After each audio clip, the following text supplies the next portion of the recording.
Hello student, welcome to Kirti Samvit academy. I hope आप लोग ठीक होंगे। मैं आज एक नया टॉपिक लेके आया हूँ, वो है प्रोटिस्टा का मेंबर डायनोफ्लैजिलेट। अब तक हमने प्रोटिस्टा पढ़ लिया। प्रोटिस्टा में मैंने आपको ये बता दिया उसके लिंक प्लांटी, फंजी, एनिमेलिया सारों से हैं। कैसे मोनेरा से बना है प्रोटिस्ट, मोनेरा के बाद आया प्रोटिस्टा, और प्रोटिस्टा के बाद साइमल्टेनियसली फंजाई, प्लांटी और एनिमेलिया आए। तो ये लिंक बनाता है प्रोटिस्टा, प्रोटिस्टा लिंक बनाता है फंजाई, प्लांटी और एनिमेलिया से। फिर मैंने अगला पॉइंट बताया कि इसकी बाउंड्री वेल डिफाइन नहीं है। क्यों बाउंड्री वेल डिफाइन नहीं है? आर एच विटेकर ने जब ये किंगडम बनाए थे, उसने प्रोटिस्टा को बनाते टाइम कुछ नहीं देखा। उन्होंने सिर्फ ये देखा कि ये यूनिसेलुलर यूकेरियोट से उठा के उसको डाल दिया। ये भी नहीं देखा हैप्लॉइड है, डिप्लॉइड है, डीकंपोजर, प्रोड्यूसर है, जमीन पे रहने वाला, टेरेस्ट्रियल है, पानी में रहने वाला, एक्वेटिक है। कुछ नहीं देखा, सिर्फ और सिर्फ ये देखा यूनिसेलुलर हो, यूकेरियोट हो, उठो और प्रोटिस्टा में जाओ। अब अगला पॉइंट मैंने उसका ये बताया था कि उसके मेंबर होते हैं 5: क्राइसोफाइट, डायनोफ्लैजिलेट, यूग्लिनोइड्स, स्लाइमूड और प्रोटोजोअन्स। जिसमें से प्रोटोजोआ पढ़ेंगे हम एनिमल डाइवर्सिटी में या एनिमल किंगडम में। डाइवर्सिटी में पढ़ेंगे, लेकिन मेंबर वो प्रोटिस्टा का है। उसके बाद मैंने क्राइसोफाइट्स बताया था। क्राइसोफाइट सारा रिवाइज करना आप उसमें से, वीडियो में से। अब मैं उसका अगला डिवीजन बताने वाला हूँ, डायनोफ्लैजिलेट। इसके नाम से आपको समझ में आ रहा होगा, डायनोफ्लैजिलेट तो फ्लैजेला, टू फ्लैजेला। नाम भी इसका, इसको दूसरा नाम भी बोलते हैं प्रोटिस्टा विद टू फ्लैजेला।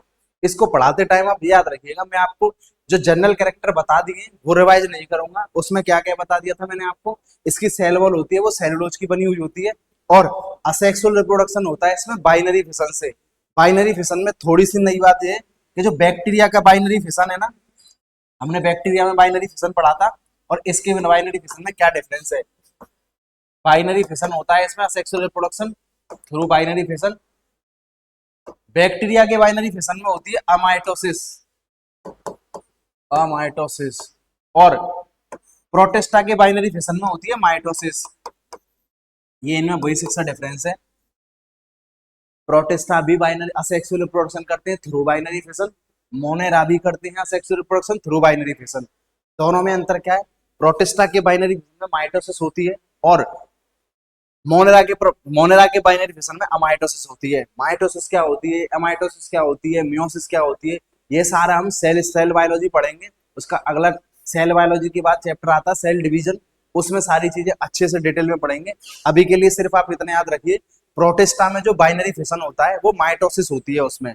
मैं स्टार्ट कर रहा हूँ इसको। Dinoflagellate, protista with two flagella, mostly marine water में होते हैं। क्राइसोफाइट्स के केस में मैंने आपको बताया था, क्राइसोफाइट्स जो होते हैं वो फ्रेश वाटर में भी मिलते हैं और मैराइन वाटर में भी। इनमें से मोस्टली मैराइन वाटर में कुछ मिलते होंगे, वो हमें याद नहीं रखना है। हमें याद रखना है mostly found in marine water. Holophytic nutrition है, मैंने बता दिया था आपको। मैक्सिमम न्यूट्रिशन डाइवर्सिटी किसी किंगडम की प्रोटिस्टा में होती है, जिसमें से क्राइसोफाइट और डायनोफ्लैजिलेट दोनों प्लांट लाइक न्यूट्रिशन शो करते हैं, जिसको हम बोलते हैं होलोफाइटिक न्यूट्रिशन। इसमें अगला पॉइंट क्या है? अगला आता है इसका स्ट्रक्चर, डायनोफ्लैजिलेट का स्ट्रक्चर। ये डायनोफ्लैजिलेट का स्ट्रक्चर है। इसमें ये जो मैंने प्लेटेड शेप में बनाएंगे, ये क्या बनाएंगे मैंने, इसकी सेलुलोजिक प्लेट, इसकी सेलुलोजिक प्लेट। दोबारा बना देता हूँ इसको, अच्छे से समझ में तब भी आएगा।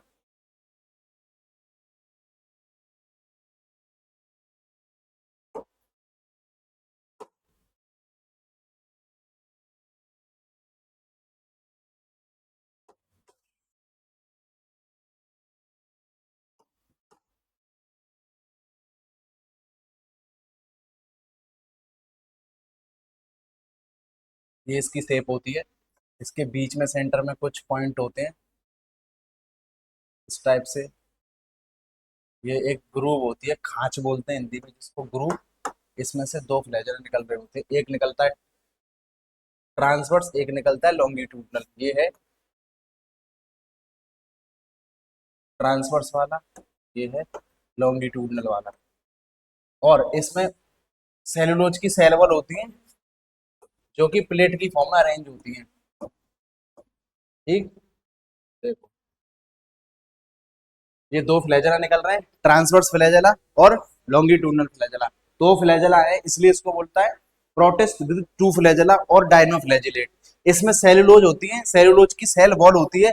सेल वॉल अपने आप को ऐसे अरेंज करती है जैसे प्लेट की फॉर्म में। आपने देखा होगा पुराने टाइम में जब लड़ाइयां होती थी तो सोल्जर जो पहनते थे ऊपर की तरफ, उसमें प्लेटेड फॉर्म में वो होता था, ऐसा ही इसमें भी सेलुलोज की प्लेट की फॉर्म में अरेंज हो जाता है। सेलुलोज अपने आप को प्लेट फॉर्म में अरेंज करता है, इसलिए इसको आर्मर्ड एल्गी के नाम से भी जानते हैं। डायनोफ्लैजिलेट को आर्मर्ड एल्गी के नाम से भी जानते हैं। प्लेटेड फॉर्म की वजह से क्या बोलते हैं, आर्मर्ड एल्गी। इसको आर्मर्ड एल्गी के नाम से भी जानते हैं। रीजन पूछेगा कि dinoflagellate also known as armoured algae due to, तो आपको लिखना है plated cellulosic cell wall, plated cellulosic cell wall. इसमें अगला पॉइंट क्या है, अब इसके टू फ्लैजेला मैंने बताया अभी आपको कि इसमें दो फ्लैजेला होते हैं, ट्रांसवर्स और लॉन्गिट्यूडनल। ट्रांसवर्स वाला क्या करता है, ट्रांसवर्स वाला जो लॉन्गिट्यूडनल वाला है वो उसको नीचे से पूरा 360 पे घुमाता है, राउंड करता है, और ये वाला फ्लैजेला इसको इधर की तरफ मूवमेंट कराता है। तो जो इस तरीके से चलते हैं, आगे बढ़ता हुआ इधर की तरफ चलेगा, ऐसे इसको बोलते हैं रोलिंग विप, मतलब घूमता हुआ चाबुक की तरह चलता है। जैसा किसी चाबुक को आपने मारा हो और वो घूम भी रहा हो और आगे भी चल रहा हो, तो ये घूमते हुए चाबुक की तरह होता है, इसलिए इसको बोलते हैं रोलिंग विप। मैंने अब तक दो नाम बता दिए प्रोटिस्टा के, तीन डायनोफ्लैजिलेट के दो तीन नाम बता दिए। सबसे पहला protista with two flagella, rolling whip क्योंकि दो फ्लैजेला है, दूसरा और दोनों फ्लैजेला मूवमेंट चाबुक की तरह कर रहे हैं इसलिए इसको रोलिंग विप बोलते हैं। दो फ्लैजेला है इसलिए इसको डायनोफ्लैजिलेट बोलते हैं। और इसकी जो सेलुलोजिक सेल वॉल है वो प्लेटेड की फॉर्म में, प्लेट की फॉर्म में अरेंज है, इसलिए इसको आर्मर्ड एल्गी भी बोलते हैं। और इसका जो न्यूक्लियस होता है वो हैप्लॉइड होता है, यूकैरियोट है, यूकैरियोटिक सेल है प्रोटिस्टा, न्यूक्लियस हैप्लॉइड होता है। लेकिन यूकैरियोटिक के केस में मैंने आपको बताई थी कि उसमें हिस्टोन और नॉन हिस्टोन दोनों होती हैं, लेकिन इसमें यूकैरियोटिक होने के बाद भी हिस्टोन प्रोटीन एब्सेंट होती है। ना तो ये पूरी तरीके से, ना तो पूरी तरीके से प्रोकैरियोटिक है, क्योंकि प्रोकैरियोटिक में तो, मोनेरा में तो प्रोकैरियोटिक सेल होती है, इसमें यूकैरियोटिक सेल है, और यूकैरियोटिक में भी हिस्टोन प्रोटीन नहीं है। ना तो ये पूरी तरीके से मोनेरा है, प्रोकैरियोट्स है, और ना ही पूरी तरीके से यूकैरियोट्स है। तो ये क्या है, ये है बीच का मीजोकैरियोट्स, इसलिए इसको क्या बोलते हैं, मीजोकैरियोट्स। यूकैरियोटिक है लेकिन हिस्टोन प्रोटीन नहीं है, ना तो प्रोटीन मोनेरा का रहा, ना प्रोकैरियोट्स है, ना ही यूकैरियोट्स है, ना मोनेरा है ढंग से और ना ढंग से यूकैरियोट्स है, इसलिए क्या बोला मैंने इसको, मीजोकैरियोट्स। तीन नाम बता दिए इसके। अगला पॉइंट इसमें इसके पिगमेंट, मैंने आपको क्राइसोफाइट्स में भी पिगमेंट बताए थे, उसमें तीन पिगमेंट होते हैं, क्लोरोफिल ए, क्लोरोफिल सी और जेंथोफिल। जेंथोफिल में भी कौन सा वाला जेंथोफिल, फ्यूकोजेंथिन। अब इसमें कौन से पिगमेंट होते हैं, क्लोरोफिल ए, क्लोरोफिल सी और जेंथोफिल। स्टार और स्टोर फूड कौन सा होता है इसमें, स्टार्च। सेम मैंने मोनेरा के केस में आपको स्टार्च फूड क्या बताया था, उसमें ग्रेन्यूल्स होते हैं जिनको हम ग्लाइकोजन ग्रेन्यूल बोलते हैं, उनमें कार्बोहाइड्रेट स्टोर होता है। क्राइसोफाइट के केस में मैंने आपको बताए थे फैट और ल्यूकोसिन। हाँ, मैंने एक पॉइंट छोड़ दिया था उसमें, जो क्राइसोफाइट होते हैं वो पैसिवली फ्लो करते हैं वाटर सरफेस पे, तो मैंने आपको उसका एक रीजन बताया था, उसकी शेप बना के, उसमें बिग वैक्यूल थी और स्टोर फूड था फैट और ल्यूकोसिन। मैंने आपसे क्वेश्चन पूछना भूल गया था, मुझे सिर्फ ये बताइए, क्राइसोफाइट जो है वो पैसिवली फ्लो कर रहा है, जिधर धारा जा रही है उधर की तरफ ही फ्लो कर रहा है, उसका रीजन क्या है, उसकी वैक्यूल या उसका फैट। तो आंसर आप में से कई लोग देखेंगे लार्ज वैक्यूल देख के, बिग वैक्यूल देख के वैक्यूल होगी सर, लेकिन वैक्यूल नहीं है, उसके फैट की वजह से, उसमें फैट और जो उसका स्टोर्ड फूड होता है ना, ल्यूकोसिन और फैट, उसकी वजह से वो पैसिवली फ्लो करते हैं, ना कि इस वैक्यूल की वजह से। ये वैक्यूल गैस वैक्यूल नहीं है, ये सेप वैक्यूल है, मींस इसमें लिक्विड बढ़ रहा है, इसमें लिक्विड है, खाली नहीं है। ये वैक्यूल गैस वैक्यूल नहीं है, गैस वैक्यूल होती है ब्लू ग्रीन एल्गी या साइनोबैक्टीरिया में, मोनेरा के केस में, उसमें वो फ्लो करते हैं उस वैक्यूल गैस वैक्यूल की वजह से। ये गैस वैक्यूल की, इसमें गैस वैक्यूल है ही नहीं।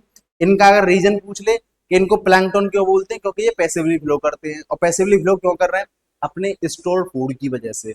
मैंने आपको इसका बता दिया पॉइंट। अब इसमें स्टोर फूड क्या है, स्टार्च। अगला पॉइंट इसमें इनके कुछ इंपॉर्टेंट पॉइंट है, स्पेशल पॉइंट होते हैं इसमें, एनसीईआरटी में दिए गए सारे पॉइंट। डायनोफ्लैजिलेट के जो मेंबर होते हैं वो बायोल्यूमिनेसेंस शो करते हैं, इसका मतलब क्या है, ये चमकते हैं। जैसे आपने देखा होगा रात में जुगनू, सर जुगनू भी प्रोटिस्टा है नहीं, वो एक इंसेक्ट है, उसमें उसके नाइट में ब्लूमिंग करने का, नाइट में चमकने का रीजन अलग है, इसमें अलग आएगा। इसमें बायोल्यूमिनेसेंस में क्या होता है, जो प्रोटिस्टा होते हैं ना, उसके प्रोटोप्लाज्म में ल्यूसीफेरिन प्रोटीन के ग्रेन्यूल होते हैं, कौन से, ल्यूसीफेरिन। प्रोटीन के ग्रेन्यूल होते हैं, और ये ग्रेन्यूल ऑक्सीजन की प्रेजेंस में ऑक्सीडाइज होंगे, और ये जग जाहिर बात है जब जब ऑक्सीडेशन होगा तब तब एनर्जी लिबरेट होगी, रिलीज होगी। इसका भी ऑक्सीडेशन होता है, एनर्जी निकलती है, और वो एनर्जी किस फॉर्म में निकलती है? लाइट एनर्जी की फॉर्म में। तो ये नाइट के टाइम चमकते हैं, ग्लो करते हैं अपने प्रीडेटर से बचने के लिए।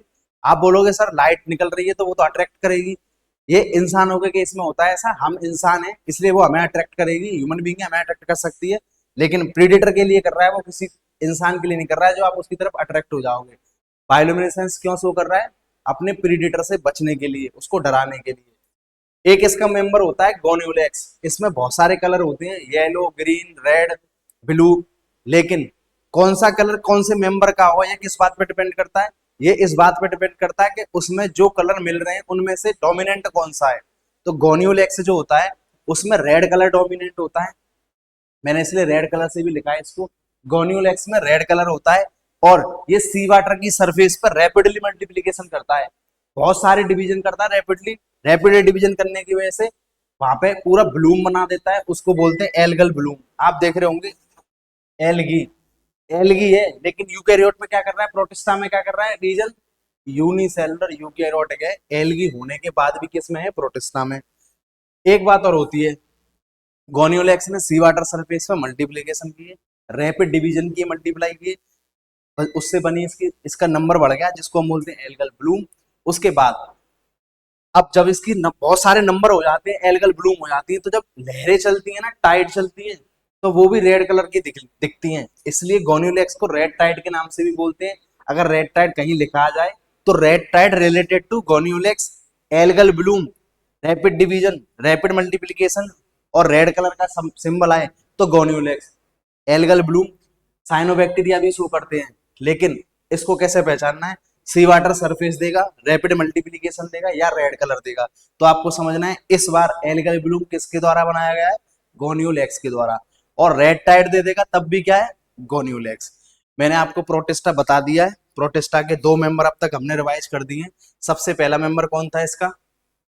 सबसे पहला मेंबर था क्राइसोफाइट, उससे पहले मैंने उसके कैरेक्टरिस्टिक्स बताए थे। उसके बाद एक मेंबर क्राइसोफाइट बता दिया, एक मेंबर इसका मैंने डायनोफ्लैजिलेट बता दिया, और मैंने आपको असेक्सुअल रिप्रोडक्शन भी बता दिया था इसका। सेक्सुअल रिप्रोडक्शन तीन टाइप के थे, आइसोगेमस, एनाइसोगेमस और ऊगेमस। आइसोगेमस में क्या है, ऐसे ऐसे वो होंगे, उसमें क्या बोलते हैं, जेनेटिक ऐसे गैमीट होंगे जो मॉर्फोलॉजिकली सिमिलर होंगे, फंक्शनली डिसिमिलर और सिमिलर हो भी सकते हैं। एनाइसोगेमस में सिर्फ और सिर्फ हमें मॉर्फोलॉजी देखनी है, मॉर्फोलॉजी दोनों की अलग होनी चाहिए। और ऊगेमस में मोस्ट एडवांस टाइप का होता है ये। ऊगेमस में कुछ मतलब नहीं है हमें उससे, हम उसमें रिप्रोडक्टिव स्ट्रक्चर देख के बात करेंगे, ना कि उनकी मॉर्फोलॉजी और कुछ भी देख के।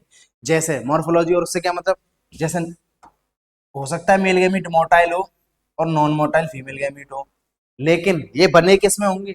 ये बना होगा मेल के अंदर कोई मेल स्ट्रक्चर पहले से डिफाइन होगा उसमें, और फीमेल के अंदर कोई फीमेल स्ट्रक्चर डिफाइन होगा उसमें। मैंने आपको जो सब बता दिया है, प्रोटिस्टा के दो मेंबर हो गए, इसको रिवाइज कीजिएगा एनसीईआरटी से। Thank you.